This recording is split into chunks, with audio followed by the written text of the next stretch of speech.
So, here the smallest seeds are present in orchids, which are microscopic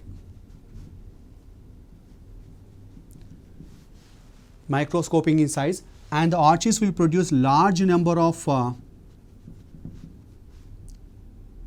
seeds.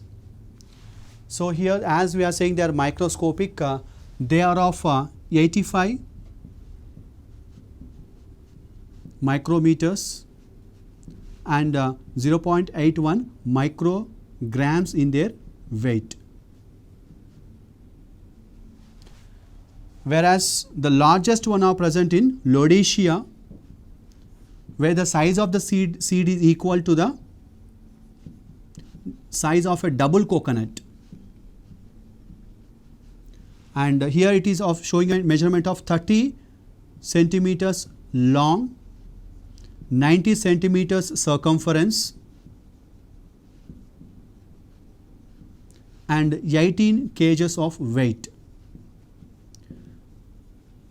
This is a variation that is observed in the size and structure of various types of seeds of different groups of plants. Viability of the seeds. The ability of the seeds to germinate is called as viability of the seed.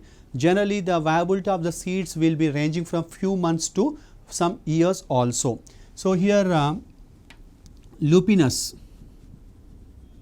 the seeds of lupinus have been excavated from Arctic tundra.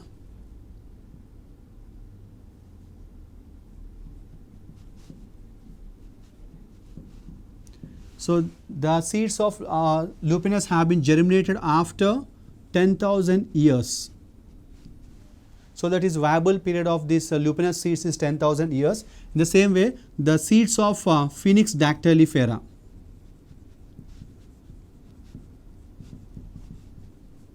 that is date palm, which have been excavated from the Herod's Palace.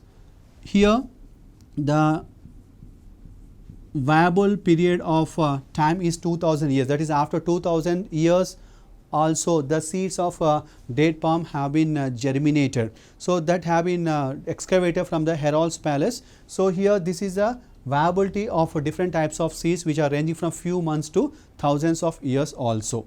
For germination of the seeds, they require moisture and oxygen. The micropyle,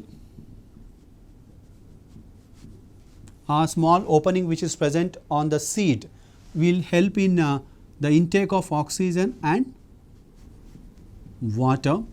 So, which are primary requirements for germination of the seed.